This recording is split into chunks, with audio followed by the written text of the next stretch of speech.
ഫസലുർ റഹ്മാൻ, താങ്കൾ തരൂരിനെ കുറിച്ച് പുസ്തകമൊക്കെ എഴുതിയിട്ടുള്ള ആളാണല്ലോ, തരൂരിനെ അടുത്തുനിന്ന് നിരീക്ഷിച്ചിട്ടുള്ള ആളാണ്. അപ്പോൾ ഇവിടെ ശ്രീ പ്രേംകുമാർ പറഞ്ഞ ഒരു കാര്യം ഞാനും എൻഡോസ് ചെയ്യാണ്. പ്രളയം വന്ന് സകലതും നശിച്ചാലും തരൂരിനെ മുഖ്യമന്ത്രി സ്ഥാനാർത്ഥിയാക്കാൻ കേരളത്തിലെ കോൺഗ്രസ് നേതാക്കൾ സമ്മതിക്കാൻ പോകുന്നില്ല. അത് അദ്ദേഹം അംഗീകരിച്ചാലും ഇല്ലെങ്കിലും.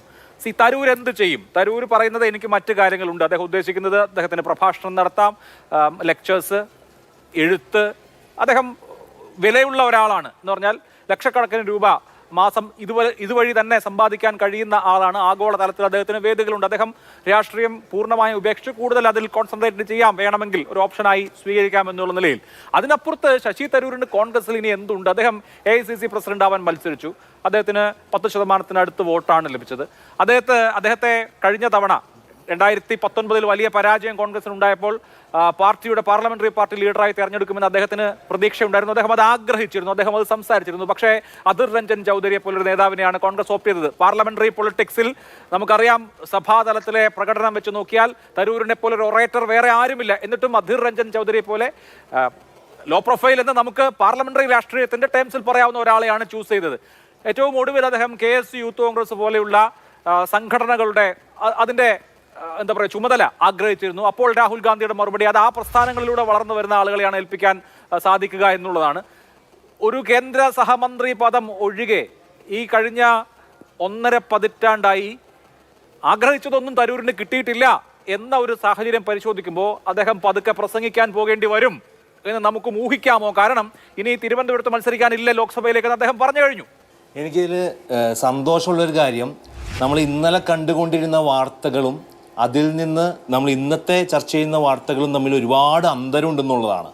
ഇപ്പോൾ നമ്മൾ ഇത് സംസാരിക്കുന്നതിൻ്റെയൊക്കെ ഒരു ബേസ് എന്ന് പറയുന്നത് കഴിഞ്ഞ ദിവസം വന്ന ലേഖനമാണ്.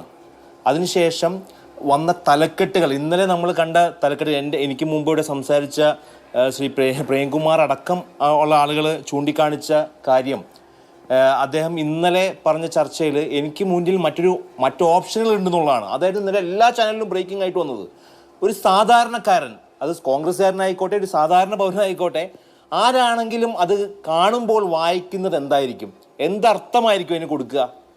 തരൂര് വേറെ പാർട്ടിയിലോട്ട് പോവാണ്, എനിക്ക് വേറെ ഓപ്ഷൻസ് ഉണ്ടെന്നുള്ളതാണ്.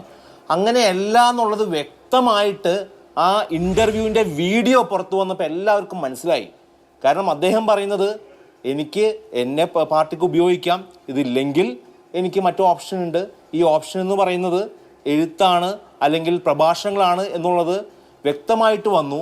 ഇന്ന് ഇപ്പോൾ ചാനലിൽ താങ്കളടക്കം ഇവിടെ ആമുഖത്തിൽ അത് സമ്മതിച്ചു എന്നുള്ളത് വലിയ സന്തോഷം നൽകുന്ന കാര്യമാണ്.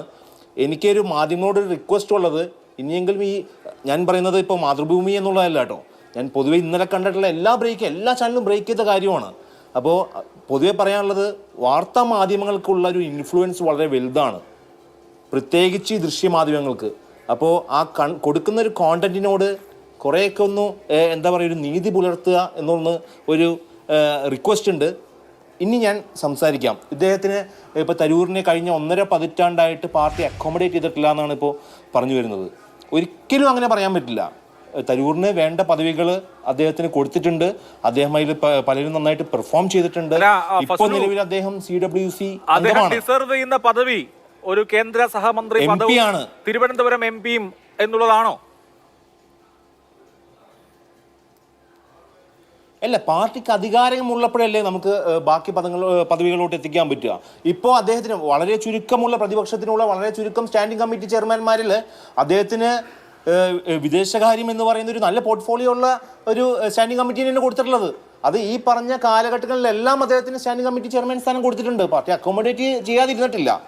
അതൊരു തെറ്റായിട്ടുള്ളൊരു വ്യാഖ്യാനമാണ്. ഒരുപക്ഷെ ജനങ്ങളുമായിട്ട് സംവദിക്കുന്ന ഒരു പോസ്റ്റ് ആയിരിക്കില്ല അത്, എങ്കിൽ കൂടി വളരെ മുതിർന്ന ഒരു പദവി തന്നെയാണ് അദ്ദേഹത്തിന് കൊടുത്തിട്ടുള്ളത്. അത് നൽകിയിട്ടില്ല എന്നുള്ളത് പറയാൻ പറ്റില്ല. പിന്നെ പ്രൊഫഷണൽ കോൺഗ്രസ് പോലൊരു സംഘടനയുടെ ദേശീയ അധ്യക്ഷനായിരുന്നു, അതും ചെറിയൊരു പദവിയല്ല.